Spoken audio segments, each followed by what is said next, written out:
প্রকৃতপক্ষে সংবিধান বিরোধী কাজ, যে কাজে তৃণমূলের গুন্ডারা লালিত পালিত হবে সেই কাজে উনি টাকা দেবেন।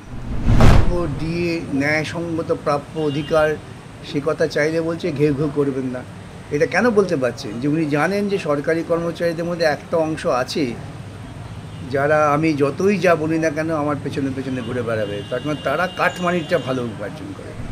নিয়ম হচ্ছে ওই কি ফ্যালো করি মাখো তেল, একটা শব্দ ছেলেবেলায় শিখেছিলাম, সেটা দেখছি এখন এই রাজ্য সরকারের আমলে। কুণালবাবুর মতো মূর্খ লোকের জবাব দেওয়ার তো আমার প্রয়োজন নেই।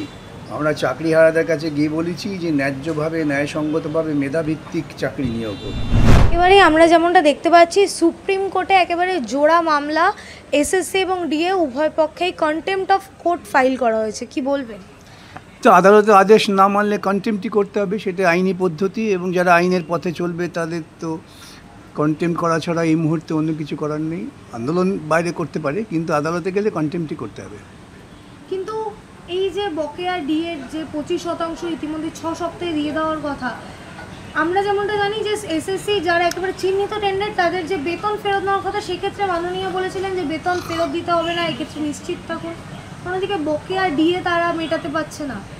এই রাজ্য সরকার কোনো কাজ তো নিয়ম মেনে মানুষের অধিকার রক্ষার জন্য করে না। এই সরকারের কাজই হচ্ছে অন্যায়, অনিয়ম, দুর্নীতি, এইসব হচ্ছে এই সরকারের প্রকল্প। সেই প্রকল্প নিয়ে তারা কাজ করছে। কিন্তু সেই টেন্ডারদের চিহ্নিত টেন্ডারদের কাছ থেকে সেই বেতনটা ফেরত দিলে রাজ্যের যে কোষাগার, সেটা তো ওরা তো রাজ্যের কোষাগার মজবুত হোক তো চায় না। ওরা চায় রাজ্যের কোষাগার দুর্নীতির জন্য ব্যয় হোক। সেই জন্যই রাজ্যের কোষাগার দিয়ে সে কি জগন্নাথের মন্দির করছে, রাজ্যের কোষাগার দিয়ে বাজারে বিক্রি তৈরি করে খাবার প্রসাদ হিসেবে বিলি করছে, সবই তো রাজ্যের কোষাগার থেকে যাচ্ছে।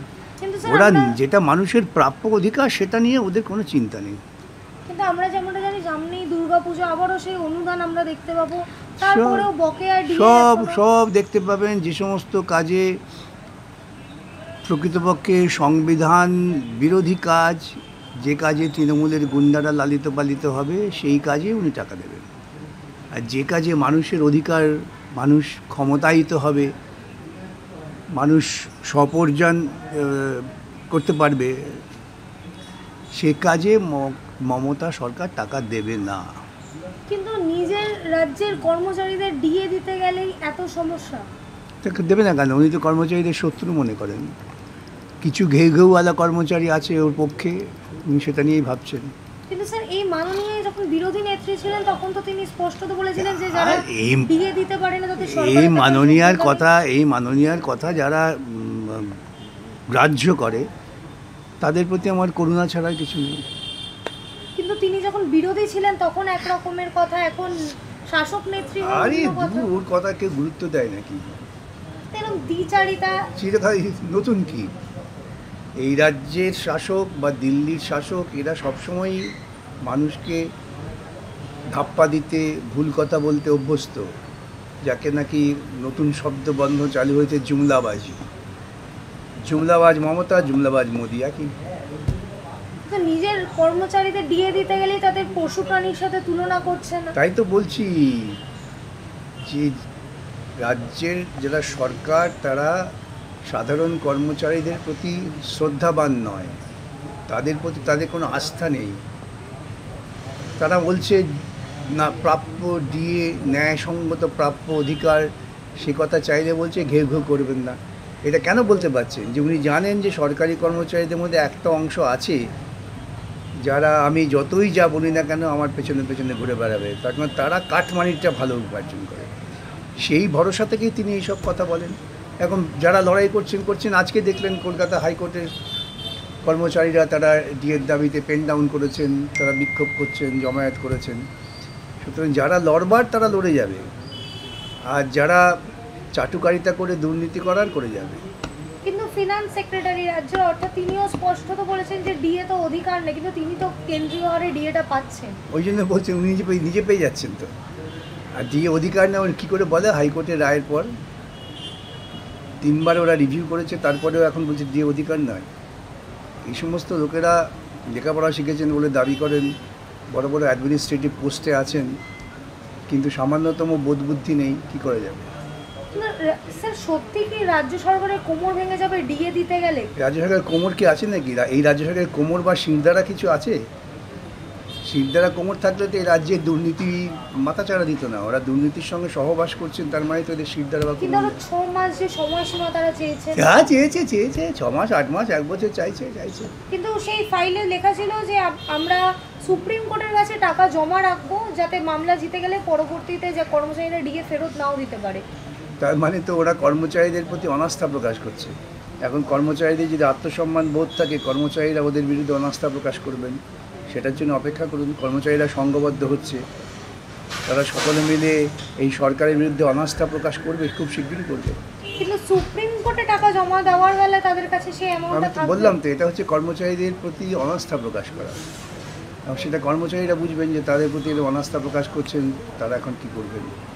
স্যার একেবারে অন্যদিকে এসএসসিতে আমরা দেখতে পেলাম যে নয়া বিজ্ঞপ্তি, সেই নয়া বিজ্ঞপ্তিতে আবারও প্রশ্নের মুখে রাজ্য সরকার এবং এসএসসি। আমি তো প্রথম দিনই আপনাদের বলেছিলাম যে এই রাজ্য সরকার পরীক্ষা নিতে চায় না, সেই জন্যই তারা প্রথম থেকে ভোট পাকিয়ে রাখছে যাতে পরীক্ষাটা না হয়। কেন ওরা নিয়োগ করার মতো সামর্থ্য নেই। নিয়োগ করতে গেলে পরে যে পরিমাণ অর্থের প্রয়োজন, সে অর্থ নেই। সব অর্থ তো পুজো, খেলা, মেলা, পাগলামো, মন্দির, এইসব তো খরচা হয়েছে না।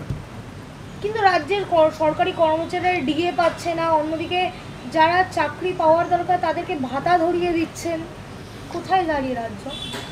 রাজ্যটা কিন্তু চূড়ান্ত বিশৃঙ্খল একটা অরাজক পরিস্থিতি। এই রাজ্যে তো নিয়ম নীতির কোনো বালাই নেই। তো কতবার বলবো এক কথা, বারবার বলতে হয় কেন? কিন্তু অন্যদিকে শারীরিক শিক্ষা এবং কর্মশিক্ষা বিভাগও যে টাকা দিয়ে চাকরি পেয়েছে এটাও প্রমাণিত হয়ে গেছে। হবে তো, এই রাজ্যে টাকা ছাড়া চাকরি হয় নাকি? তাদের জন্য এই রাজ্যের নিয়ম হচ্ছে ওই কি ফেলো করি মাখো তেল, একটা শব্দ ছেলেবেলায় শিখেছিলাম, সেটা দেখছি এখন এই রাজ্য সরকারের আমলে। কিন্তু স্যার একেবারে তাদের জন্য যে সুপার নিউমেরিক পোস্ট ক্রিয়েট করা সেটা হচ্ছে, আরেকটা দুর্নীতি। কেন? দুর্নীতির ওপরেই দাঁড়িয়ে আছে এই রাজ্য সরকার। তারা আরেকটা দুর্নীতি করেছেন, ওই লোকগুলোকে আবার বিপদে ফেলবার পরিকল্পনা করেছেন। আমরা কোর্টে এসে তো বাঁচিয়ে দিয়েছি ওদের, কেন ওদের তো ভবিষ্যতে সব টাকা ফেরত দিতে হবে, যেমন সুপ্রিম কোর্ট করে দিয়েছে। কিন্তু অন্যদিকে আপনারা নাকি যে চাকরিহারাদের আন্দোলনে যাচ্ছেন, অর্থাৎ আপনাদের কথাই বঞ্চিত, কিন্তু কুণাল ঘোষের কথা একেবারে তারা চাকরিহারা, তাদের আন্দোলনে যাচ্ছেন, আপনারা আবার তাদেরই চাকরি খাচ্ছে। তিনি একবার ফেসবুকে পোস্ট করেছেন। কুণালবাবুর মতো মূর্খ লোকের জবাব দেওয়ার তো আমার প্রয়োজন নেই। আমরা চাকরিহারাদের কাছে গিয়ে বলেছি যে ন্যায্যভাবে, ন্যায়সঙ্গতভাবে মেধাভিত্তিক চাকরি নিয়োগ হোক। সেই দাবি চাকরিহারাদের সামনে করেছি, এখনও করছি, আগামী দিনেও করব। কুণালবাবুদের মতো চোরাগলিতে ঢুকে যাব না। কিন্তু আপনারাই তো আবার তাদের চাকরি খাচ্ছেন, তাদের আন্দোলনে গিয়ে আবার এত বলছি, এখনও বলছি তো, আমরা আন্দোলনে যাব, গিয়ে বলো মেধাভিত্তিক নিয়োগ হোক, মেধাভিত্তিক নিয়োগ করতে হবে, চুরি করা চলবে না। কুণালবাবুরা গিয়ে বলছেন আমরা চুরি করব, তোমরা আমাদের সঙ্গে থাকো। মৌলিক পার্থক্য এই জায়গায়। কিন্তু একাধিক ফটো পোস্ট করেছেন হোক না কেন, আমরা তো গেছি তো, আমরা তো বলছি আমরা চাকরিহারাদের কাছে গিয়েছি এবং সেখানে একথাই বলেছি যে স্বচ্ছ নিয়োগের মধ্যে মেধাভিত্তিক নিয়োগ হোক, এবং সেটা কুণালবাবুদের পছন্দ নয়। কুণালবাবুরা খুশি হতেন যদি ওখানে গিয়ে বলা হতো যে ফেলো করি মাখো তেল, টাকা দাও, কাল চাকরি দিয়ে দেবো। কুণালবাবুদের এই থিওরিতে ওরা খুশি, আমরা তো সেই থিওরিতে যাই না। কিন্তু স্যার কুণাল ঘোষ একেবারে বারংবার যে বাম আমল, সেই বাম আমলের প্রসঙ্গ টেনে আনে। দেখুন, আপনারা দেখবেন বাজারে পাগলরা যারা আছে না, তারা এক কথা বারবার বলে, ওদের অন্য কিছু ভাবার সুযোগ হয় না, এক কথা বারবার ঘুরে ঘুরে। এই রাজ্যে যারা তৃণমূলের মুখপাত্র হয়ে বিভিন্ন জায়গায় থাকেন, তাদের ওই মানসিকতা আছে, তারা কথায় কথায় বাম আমল। কিন্তু বাম আমলে নাকি 1977-এর কথা বারবার টেনে আনা হতো, তখন কোনো সমস্যা হতো না, এখন তিনি বাম আমল টেনে আনলে সমস্যা। তিনি প্রশ্ন তুলছেন। কখনো 1977-এর কথা টেনে আনা হয়নি। উনি তো মূর্খের মতো বলতে হবে না। আমরা অর্থনৈতিক পরিস্থিতির কথা বলেছি, যে অর্থনৈতিক কী অবস্থা ছিল, তারপর কি পরিবর্তন হয়েছে। আমরা কখনো এই কথা বলিনি যে ওখানে একটা রেপ হয়েছিল, বেশ হয়েছে, আগের আমাদের তো রেপ হয়েছিল, এর আমাদের রেপ হবে না কেন। ওই কুণালবাবুদের মতো ওই মূর্খের প্রলাপে আমরা নেই। স্যার একেবারেই শেষ প্রশ্ন, কসবা কাণ্ডে সায়ন ব্যানার্জি যে জনস্বার্থ মামলা করেছিলেন, সেই মামলায় আবারও কলেজে কলেজে ইউনিয়ন রুম বন্ধের প্রস্তাব দিলেন কলকাতা হাইকোর্ট, কি বলবেন? উচিত ছিল তো, এটা বহু আগেই উচিত ছিল। কর্তৃপক্ষের করা, বিশ্ববিদ্যালয়ের করা, শিক্ষামন্ত্রীর করা। শিক্ষামন্ত্রীর হাতে করেননি কেন? ওই দুর্নীতি টিকে রাখতে হবে তো।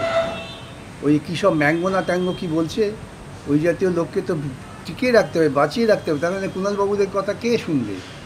কুণালবাবুদের কথা তো এই সমস্ত অপরাধীদের মাধ্যমেই শোনানো হয়।